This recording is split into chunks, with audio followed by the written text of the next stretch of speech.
Okay, so first off, just to explain how we are proceeding over the next couple of days. So I'll tell you what, I'll give you until tomorrow to complete assignment 5 on page 177. Right? So you'll have, this will be due not tonight, but tomorrow at midnight.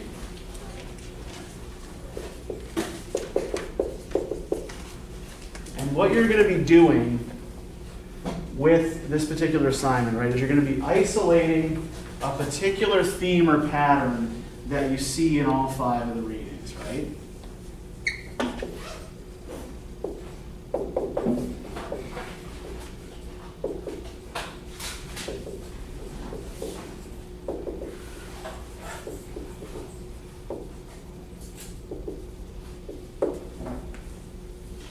And then you're going to try to find 10 things to say about that particular theme based on the evidence, right?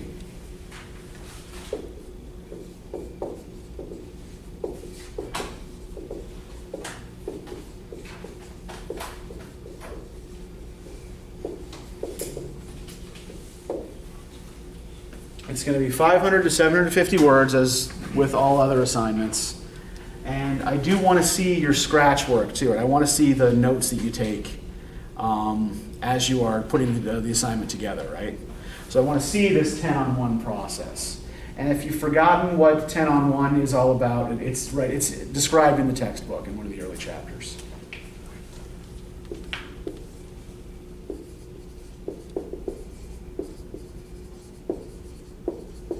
In fact, let's just, the page number in the textbook for the 10-on-1 is, let's see, where is it?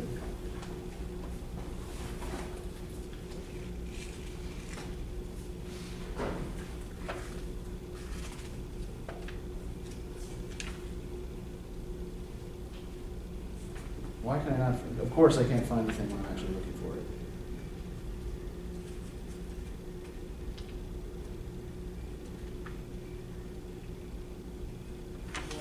$62. 62? 162.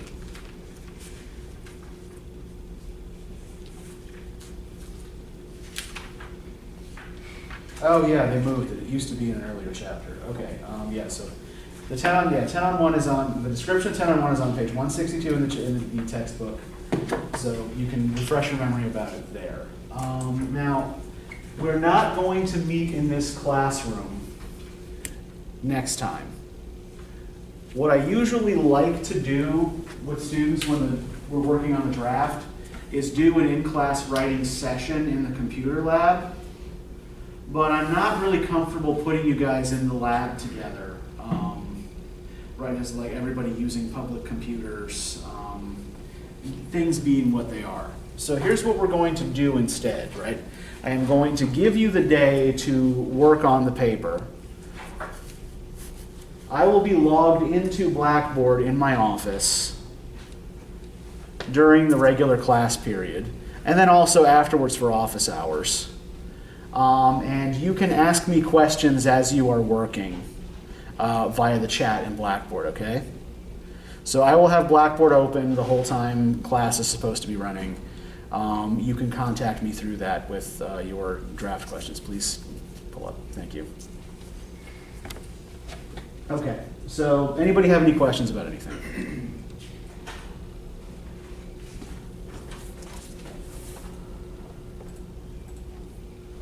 Okay, so today we're going to continue talking about claims, right?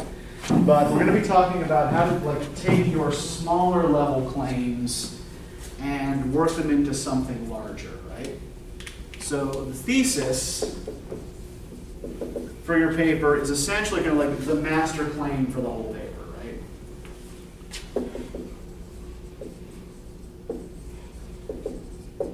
Right, this is the claim that accounts for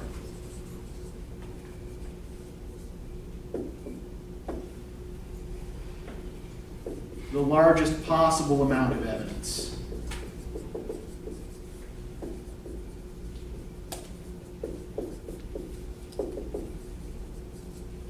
So remind remind me from last time, what's the relationship, generally speaking, between claim and evidence?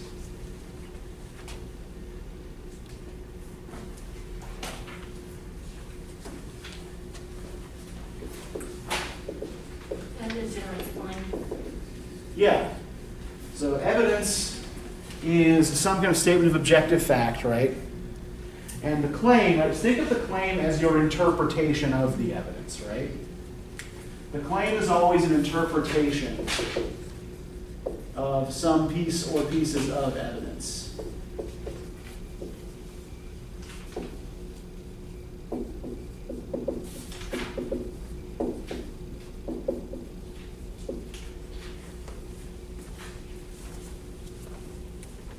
And you are always going to have to explain why that interpretation makes sense, right?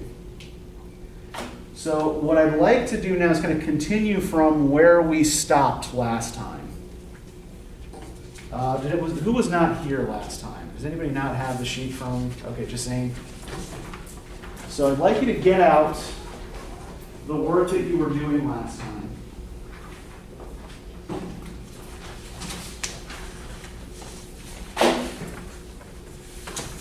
I want you to lay out some of the patterns that you noticed in these pieces of evidence. Or if you were not here, look through and find patterns, right? And I want you to try to make a claim about some of those patterns, right? We started doing this a little bit last time. We started looking at some of the stuff about cars and making some conclusions about traffic, right? So move along those lines. Right? Remember that a claim, right, a good claim must account for multiple pieces of evidence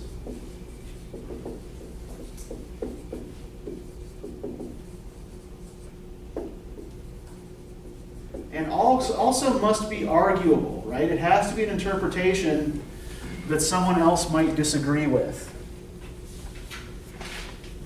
Right? A claim can't be if it's the only way to read a particular piece of data, then what you're dealing with is a fact or a triviality, right? So go ahead, get started. Ask me questions if you have them, and see what kinds of claims you can build with the data you have, right? Try to come up with more than one. In fact, if you can come up with claims that are related, that's even better. Yeah, Kyle, go ahead. So we're doing the same thing that we just did Tuesday? Yeah, you're going to continue with that, right? Because we didn't really get to the making claims part of it, right?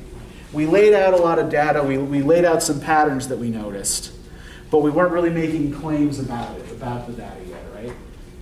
So take some of those patterns, connect them to specific pieces of evidence, and try to come up with interpretive claims.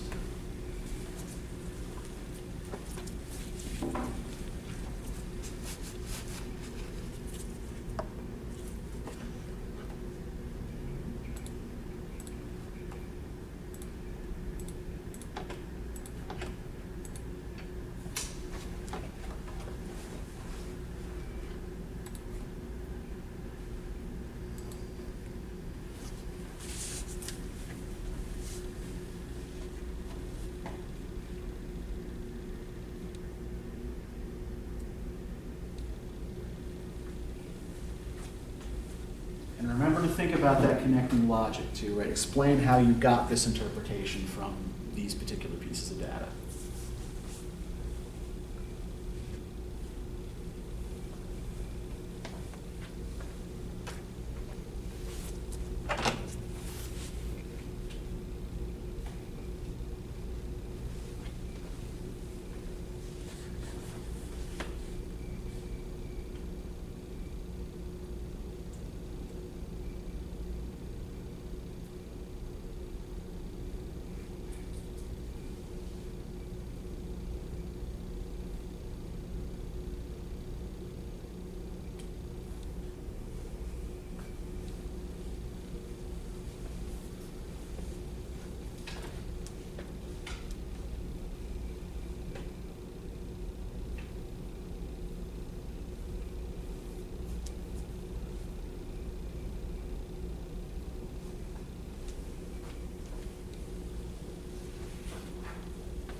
big part of making these connections is thinking about what's implied in each piece of data, right?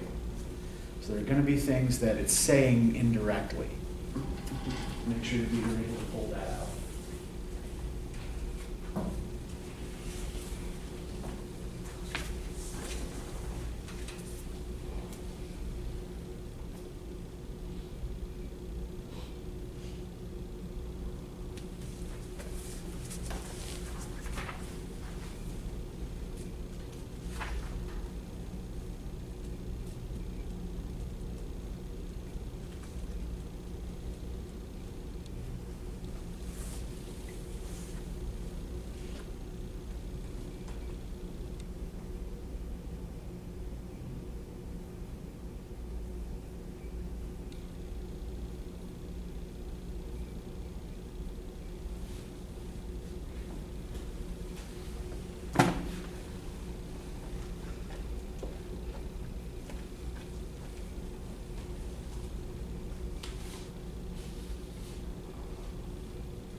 Take another 5 minutes, do the best you can with this, and then we're going to go around the room, and I'm going to ask everybody to give me what they think their strongest claim is, right?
Two more minutes.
Okay, so let's go around the room. And for now, just give me the claim, and then we'll go back around and we'll talk about the evidence used to generate it, okay? So we'll start over here. Kaylee, Okay, this is what I put. okay? Urban and suburban neighborhoods have opposing views when they use the word and live in a constant changing America. Okay, can you say that again slightly louder and slightly slower? Urban and suburban neighborhoods Okay? have opposing views when they use the land that they live in a constant changing America. Okay, urban, suburban neighborhoods Have opposing views have opposing views. on the use of land that they live in a constant changing America. The use of land in a constantly changing America, okay.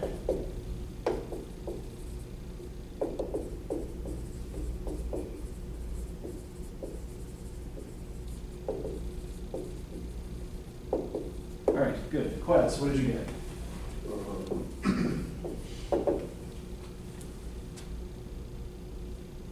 For the second one, for that one? Or? No, just the best claim you came up with.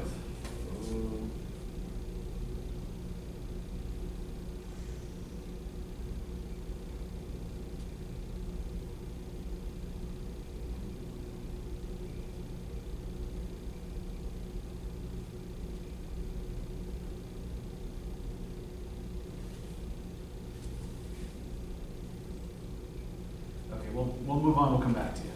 Yeah, Martha. After the 1950s, cars started to become part of the norm for Americans, at least in the suburbs.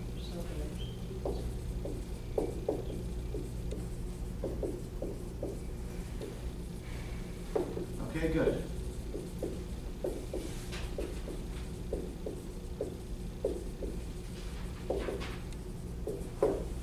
And I am, you might notice, slightly cutting down verbiage for some of you. Like, if you think that I'm doing so in a way that doesn't represent your ideas fairly, just let me know, okay? Godfrey, what did you come up with? I'm gonna go with this one because this one was, I mean, I feel like there's a lot in this, but I'm gonna go with the one that the first one I picked, and it was in the average new American home, the garage is as large as a living space, as all living space. Okay, but like, what I'm asking you to do is interpret okay, that piece of information, right? Combined with other pieces of information. So take a minute, we'll come back to you, okay? Kyle. I said suburban neighborhoods are quieter than urban neighborhoods. Okay.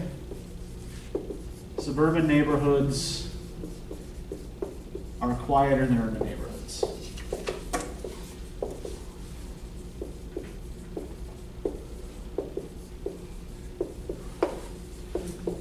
Okay, good. Abdul. I said suburban neighborhoods need a better suburban neighborhoods need a better transportation. Okay, suburban neighborhoods need better transportation. Okay.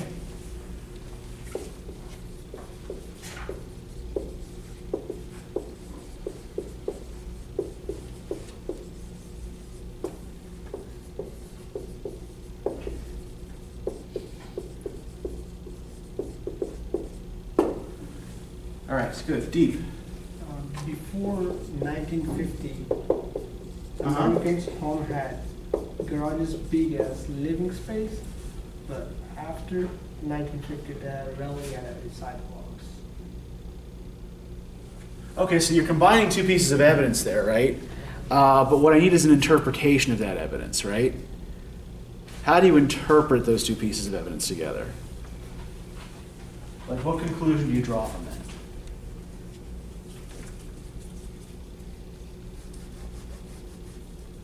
Okay, think about it for a minute, and we'll come back to you, okay?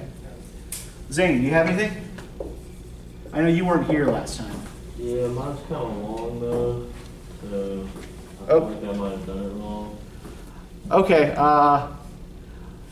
give us what you got, and we'll see if we can find a way to shorten it then. Nah, I don't think that's possible. Okay, well, give us what you have anyway. I kind of like combine pieces of like evidence. Well, that's what you're supposed to do, and yeah. kind of like ask the question as to why that is there in the first place. Okay, yeah, that is exactly the right process, right?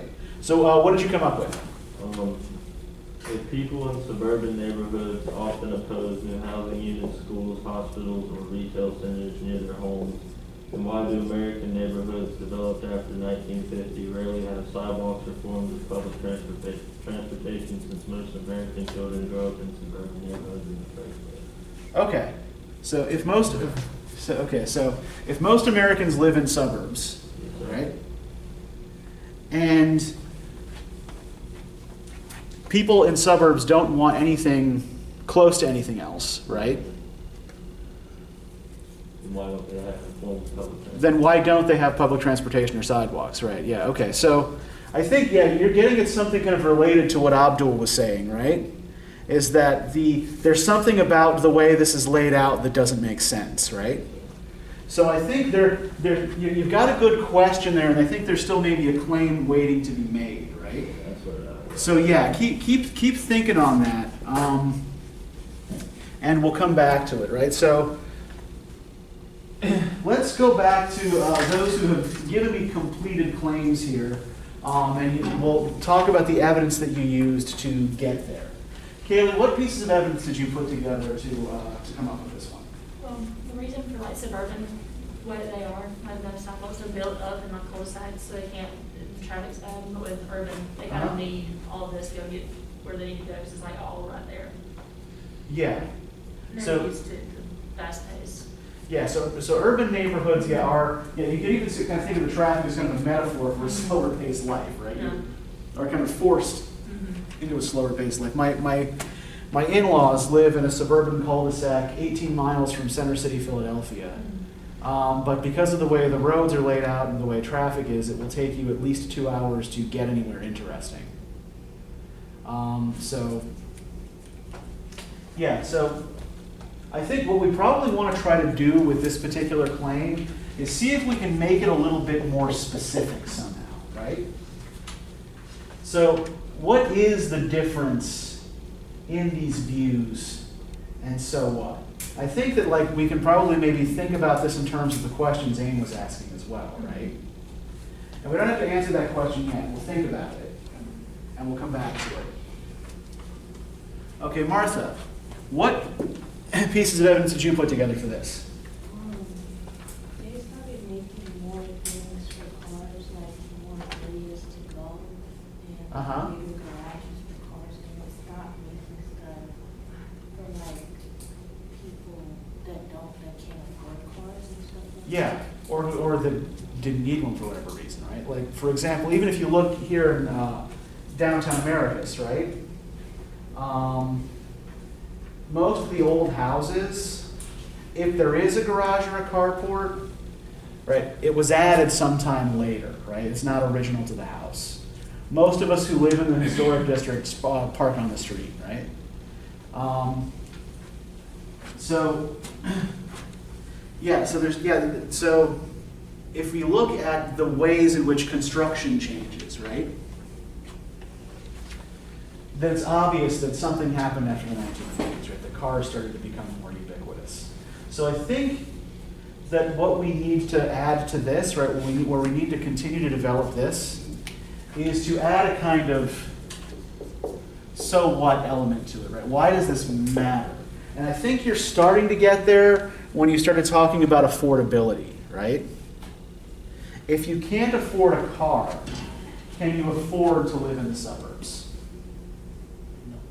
Even if you can afford a house, right?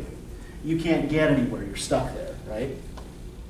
So you might want to try thinking along those lines, right? And, see if you can come up with something revised, right? All right, Kyle. Suburban neighborhoods are quieter than urban neighborhoods. How'd you come up with this? Well, I'll use 3 pieces of the evidence. The first will be American neighborhoods developed after 1950 rarely have sidewalks. Okay. I seen it as in urban neighborhoods, that's like the city and people can walk around. Yeah, and there are always people walking by, right? Okay. The second was suburban neighborhoods rarely offer public transportation, so in that case, people wouldn't be able to just hop on the bus and go to to this neighborhood Uh-huh. all the way out here, but in the city, you can do that to, I mean, you can kind of go anywhere. And Yeah. lastly, I use people in suburban neighborhoods often oppose the building of new housing units, schools, hospitals, or retail centers near their homes. Okay. So there's nothing nowhere to really go out there. There wouldn't be a lot of people, so it wouldn't be foot traffic or a lot of car traffic. Okay. So, is there maybe a better word for what you're trying to express than quieter? Can you think of something, of another word that expresses, so like, it seems more like kind of like, almost like keeping people out, right?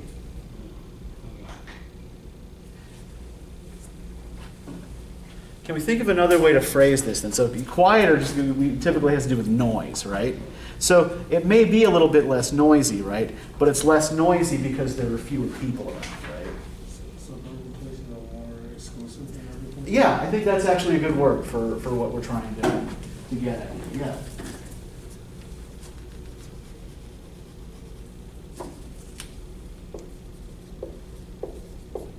And that actually kind of links up pretty well with what Martha was saying too about the costs, right?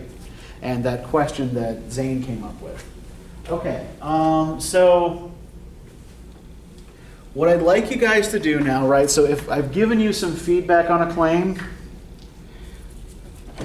take another couple of minutes and see what you can do with it, right? See if you can take it a little further, make it account for more evidence, make it more specific, and add, maybe this kind of so what, why does this matter element, right? For those of you who are still working on a claim, right, keep at it. If you've got a question, right, that's a good start, right? Try to use the evidence to answer the question. So just take another 5 minutes or so, and then we'll come back around.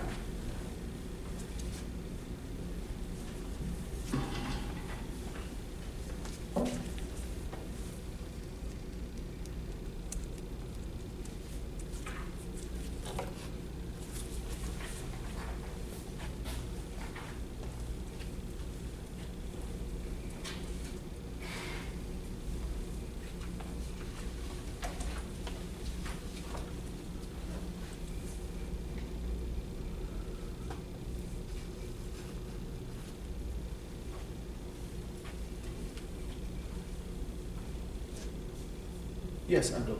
So, we doing something similar to that? Are we Uh, doing? Oh, I forgot to ask you about yours, didn't I? I'm sorry. It's fine. Are we doing something similar to that? Yeah. So what you're gonna try to do now, right, is see if you can make the claim that you're making a little bit more specific, and add a kind of so what, like why is this important element to it, right? So if suburban neighborhoods need better transportation, like why do they need better transportation? If suburban neighborhoods are exclusive, like why does that matter, right? If cars are the norm for suburban Americans after the 1950s, right? Why is that important, right? What are the effects of that then, right? Yeah, go ahead. I don't know what I could put for my evidence on this. Uh-huh. Because I was saying these newer American houses have garages as big as the living space. Uh-huh. So that's what I was saying. That's what the claim was.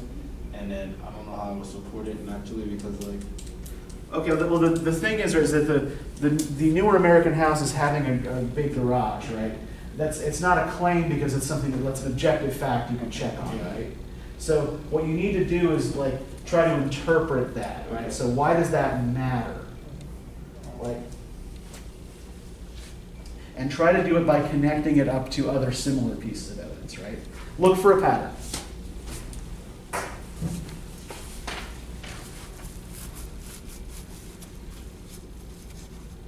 I got a claim. Okay, yeah, go for it, dude. New cities also needs to follow the grid pattern as American towns and cities. Okay, can you say that a little slower and a little louder? New cities also needs to follow the grid pattern as towns and the older cities.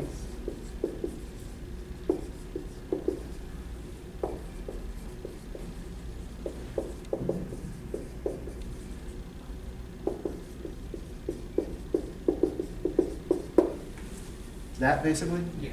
Okay. What pieces of evidence did you use to get that? Uh, While older American towns and cities are set up accordingly to the grade in which multiple Mhm. walking or driving routes can be used to reach the same destination in the same amount of time. Uh-huh. Newer cities and suburbs tends to be designed as cul-de-sacs Cul-de-sacs, yep. that empty out onto a single feeder road. Okay. They don't have enough space to get anywhere. Uh-huh. Fast Yeah. as- Because everybody gets funneled onto one road, right? Okay, so what you want to try to do is find some other pieces of evidence that connect to that same idea, right? Are there, like, essentially what you need to do is explain why that, be able to, like, use other pieces of evidence to be able to explain why that's bad, right? Why cul-de-sacs and feeder roads don't work. Does that still count as a claim? Oh, yeah, it still counts as a claim, yeah. So what we're trying to do now is just make it better, make it more specific, right? Give it further backing.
It's not raining out there, is it? Ouch. Great.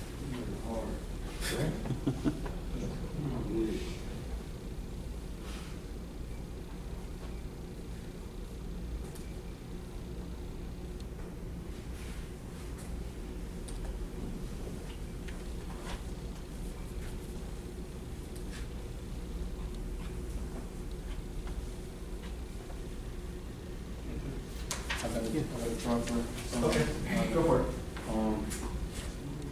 Okay, so as the people in suburban neighborhoods are more old-fashioned. Okay. People in urban neighborhoods, and then the reason why I said that, I used one of the other evidences. The one that he was just talking about how the older American towns, they have a setup for, according to graded patterns. Yeah. And then the new American cities, they have like more cul-de-sac designs. I was saying like maybe more so suburban is more of a, I don't want to say old-fashioned, but it's I don't know what word to use. It's like I feel like the city is constantly changing, and the suburban like likes to stick to like its old ways. Okay, well, think of this, does the car represent something, does the automobile represent something old? I mean, to us, right? But when they started building suburbs, was it that old? No. And which is actually, if we're looking at historical patterns here, right? Which is actually the more old-fashioned way to live? On a grid or in a cul-de-sac? On the grid. Yeah. So I think you're thinking along the right lines, but you might want to kind of reverse your trajectory a little bit, right? So think about maybe think about the suburbs as something like a new historical phenomenon, right, rather than something old-fashioned, right? Okay. Yeah, Zane. I think I have a plan. All right, go for it. Homes after 1950 often don't have sidewalks or public transport, yet aren't very near schools, hospitals, retail centers, etc. Pardon? After 1950, don't have sidewalks or public transport,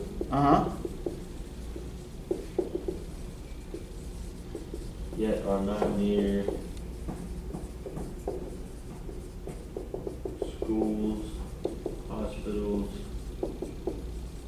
retail centers, etc. Or yeah, essentially they're not near anything except for their homes, right? Okay, so I think the issue here, right, is that you've just kind of combined two facts, and you're not really making an interpretation of them yet, right? So what I need from what this still needs is kind of like a why.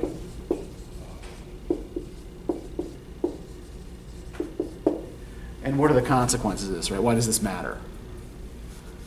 But yeah, you guys are on the right track here, right? And the reason we are doing this, right? The reason we are, formulating and reformulating these ideas is because this is how you develop a thesis, right? You come up with an idea that you think accounts for the evidence that you're looking at. And then you just keep going over it to see if you can make it account for more evidence, right? If you apply evidence, does that change your idea? Right, and you keep going, and you keep questioning and testing that thesis until you come up with something that accounts for most of the evidence you're looking at, right? So let me give you an example of how this process comes about, like how this process works, right? How many of you have seen the movie Titanic? Okay, I use this example because it's a movie just about everyone has seen. I actually personally love that movie. That goddamn door was big enough for two people. Anywho, let's say that I am taking a film class and I am writing a paper about the movie Titanic. So I decide that what I'm going to do is focus on the love story at the center of the movie, right? Because is the movie really about the ship? Okay, so that's one thing, right? So the movie is called Titanic, and it's about this famous ocean liner disaster, right? But the ocean liner disaster is kind of like, is really more of a plot device. It's really more about the love story, right? So I've already come up with an interpretation of the movie there, right? It's not good enough yet. It's not deep enough yet. But it's a start. So what I do is I look at the two major characters involved in the romance, right? Jack and Rose. And those who have seen the movie, can you tell me something about what these characters are like?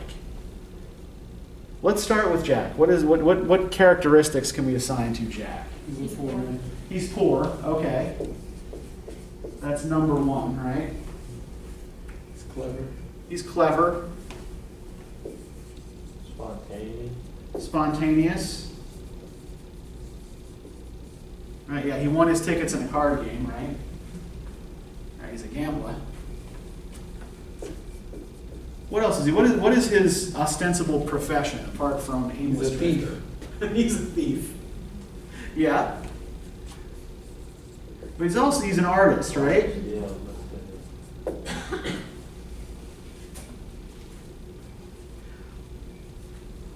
And he's on the ship pretty much by accident, right?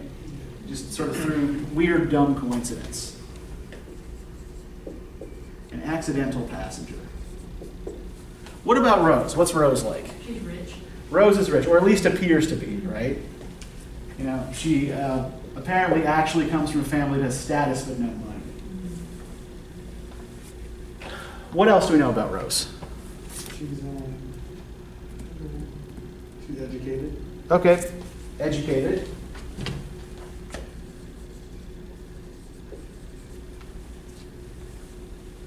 Apart from social class, are there any barriers to her forming a relationship with Jack? Well, there's actually one pretty important one, right? She's engaged to somebody else. Yeah, she's engaged to this real turd, right?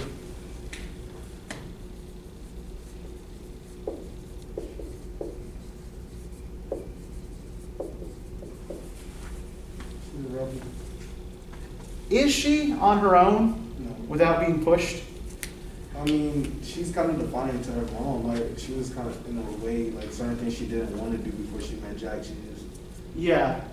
But it kind of takes him as a catalyst to really get her to do anything genuinely defiant, right? So she's more of a rule follower than he is, right?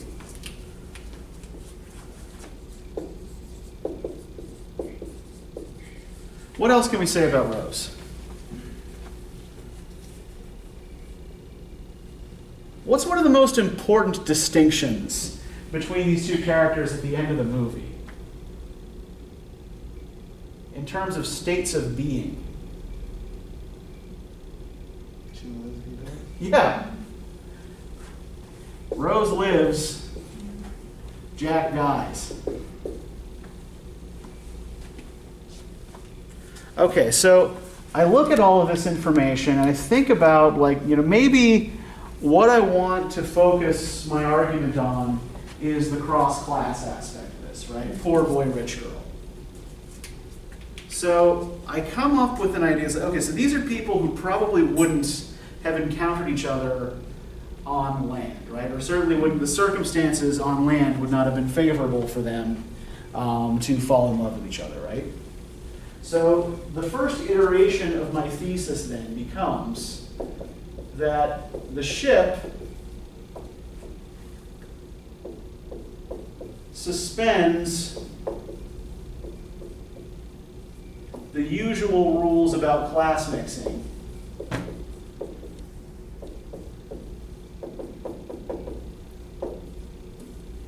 to allow for a cross-class romance.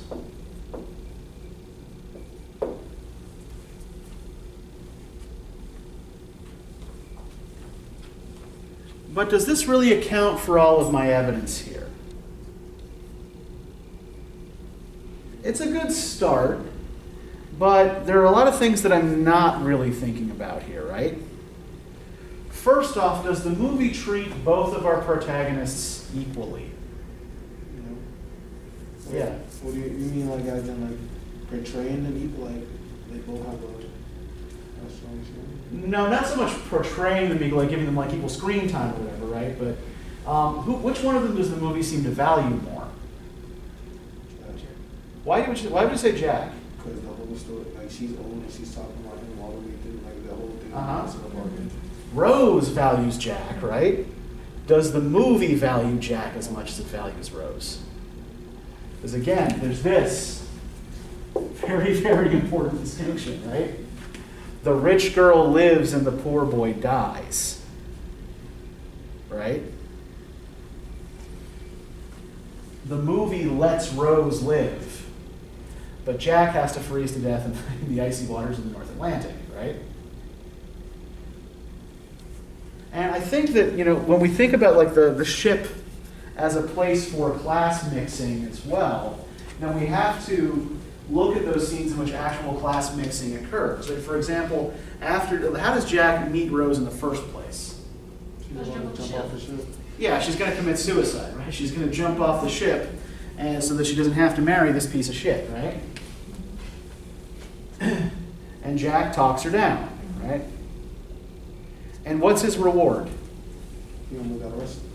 He almost gets arrested. But then he's invited to come dine in the first class dining room, right? And how do they treat him there? Like he's nobody. Yeah, like he's something they scraped off their shoes, right? And when Rose goes down below decks with the poor and working class passengers, with Jack's people basically, right? How well does she actually fit in? Well, they treat her like she's just. Yeah.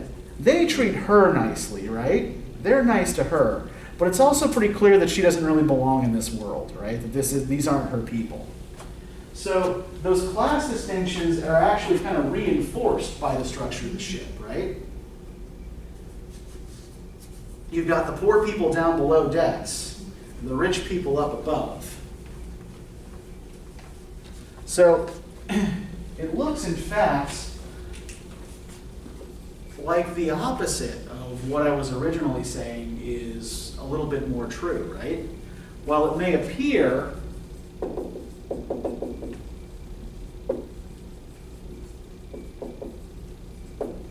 that the ship suspends spends class distinctions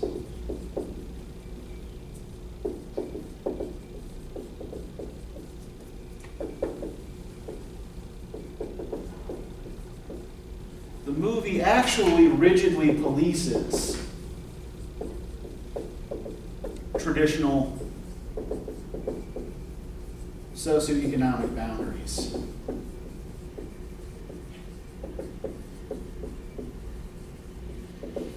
So notice the structure of this thesis I've come up with when I look at more of the evidence, right? That it's a two-part structure. I start with a subordinate clause that states what it looks like on the surface, right? And then provide an alternative interpretation as the main body of the sentence, right? This is often a good way to structure a thesis, right? It's showing that you are looking beyond the surface level of the thing that you are analyzing, right? This is what it may appear is happening, but this is what I think is actually happening. And then in the rest of the paper, you spell out why, right?